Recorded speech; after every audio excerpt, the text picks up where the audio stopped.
ఎలక్షన్లు ఏడాదిలున్నాయి అనగానే పార్టీలు పోటీల మీద పథకాలు ఫ్రీ స్కీములు చెప్పుకుంటా ఓట్లు వల్లేసుకోవాలని చూస్తుంటారు. పవర్లకు వచ్చినాడు రాముడెవలో రాకాశెవలో ఓట్లలో డెక్తే చాలు అనుకుంటారు లీడర్లు.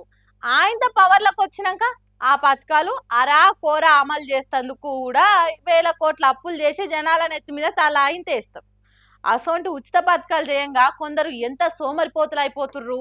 అర్హులకు కాకుండా ఆళ్ళీళ్లకు ఎట్లా పథకాలు పక్కదో పడుతున్నాయి అనేది ఆళ్ళీళ్ళు కాదు, హైకోర్టు జడ్జి సారే చెప్పిండి. ఇట్లా ఫ్రీ పథకాలు పెడితే బాధ ఉంది, తీసేస్తే ఇంకో బాధ ఉంది. పోన్రి ఓ కేసు ముచ్చట్ల హైకోర్టు జడ్జి సార్ మాట్లాడుకుంటా ఫ్రీ పథకాలు చేయంగా జనాలు పని చేసుడే బంద్ చేసి కాడుకొచ్చింది కథ. అర్హులు కూడా కాదు, ఐఫోన్ పట్టుకొని పల్సర్ బైక్ వేసుకొని కంట్రోల్ బియ్యం పట్టుకపోతురు. కోటి కుటుంబాలకు మీద తెల్ల రేషన్ కార్డులా. అరే పని చేస్తేందుకు మన తాన కూలీలు దొరకక బీహారు ఛత్తీస్గఢ్కి వెళ్ళి పట్టుకొచ్చి పని చేయించుకోవాల్సి వస్తుంది. వేల కోట్లు ఉచిత పథకాలకే పోతే సర్కార్కి అప్పులు పెరుగుడు తప్పితే ఏముంది అని మాట్లాడుకుంటా మొన్ననే ఓ వీడియో చూసినా అనుకుంటా. పని కల్తీరు మర్చిపోయారు కదా. ఒకప్పుడు మనుషులు పని చేసే వాళ్ళట అని మ్యూజియంలో పెట్టాలి అంతే. ఒకప్పుడు మనుషులు పని చేసే వాళ్ళు ఏదో మొన్న అదే డాక్యుమెంటరీ చూసి ఒక ఆయన చెట్టు కిందనే పడుకొని ఉంటాడు. రోజు ఒక ఆఫీసర్ పోతూ ఉంటాడు. ఇట్లా చూసుకుంటూ పోతుంటే ఈయన హాయి కాలు మీద కాలేదని పడుకుంటాడు. అంటే ఆఫ్రికా ఒక రోజు వచ్చి అన్న నువ్వు ఏ పని చేయకపోతే ఎట్లా గడుస్తుందంటే ఆయన మొత్తం తీస్తాడు. ఇగో ఈ పథకం కింద నాకు ఇది వస్తుంది, ఈ పథకం కింద నాకు ఇది వస్తుంది, ఈ పథకం కింద నాకు ఇది వస్తుంది, ఈ పథకం కింద నాకు ఇది వస్తుంది, ఈ పథకం ఇంకా నేను ఎందుకు పని చేయాలంటాడు. అప్పుడు ఇక అంటాడు ఏ ఉద్యోగం చేయడం దగ్గర దండగా ట్యాక్స్ తప్పని పక్కన కొంచెం మంచం ఉంచవే నేను కూడా వచ్చి పడుకుంటాను అంటాడు. ఇది దయచేసి నేను ఏదో రాజకీయ పరమైన ఉపన్యాసమో ప్రభుత్వం అనేది విమర్శించట్లేదు, మనందరం ఆలోచించాలి కదా. సారు పురాగా పూసగుచ్చినట్టు చెప్పిందని తిన్నారు కదా. ఇక ఇప్పుడు మన మైక్ టీవీ ఉచిత పథకాల మీద వేసిన స్కిట్ చూడుండ్రు సారి. ఫిదా తెలుగు మొన్న mic women celebs join this. I'm for 10. I want to change the way your skills. Unprofessional for that.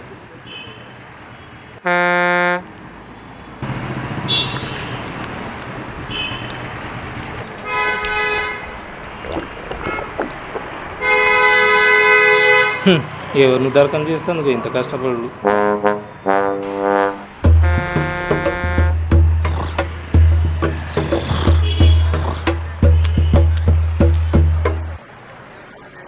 వీడు మారాడు.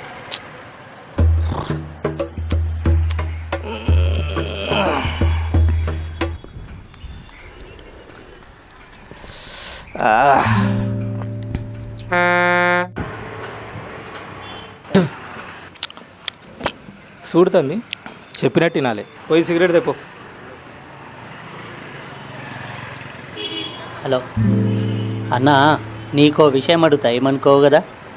అడుగు, దాందేముంది. ఇట్లా ఏం పని చేయకుండా నువ్వు ఖాళీగా కూర్చొని పోరం బోకులా తిరిగితే నీ ఫ్యామిలీ ఎట్లా గడుస్తుంది అన్న?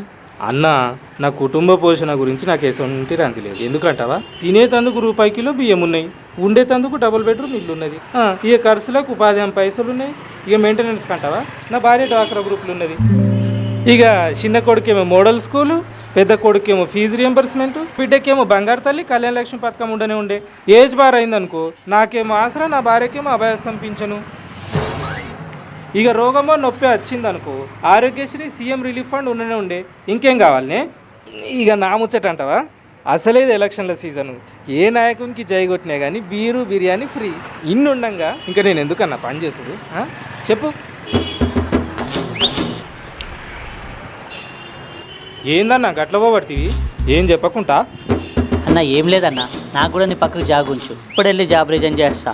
ఎందుకంటే మాకు ట్యాక్స్ బొక్క తప్ప ఇంకేం లేవు. నువ్వేం ఫికర్ చేయకన్నా, అంత సమజైంది కదా. అట్లా పోయి ఇట్లా రాపు అంచే బాతకాన్ని కొట్టుకుంటూ కూర్చున్నా. అర్థమైందా ఇప్పుడు? హైకోర్టు జడ్జి సార్ యాద్ చేసింది మన మైక్ టీవీ స్కిట్టునే.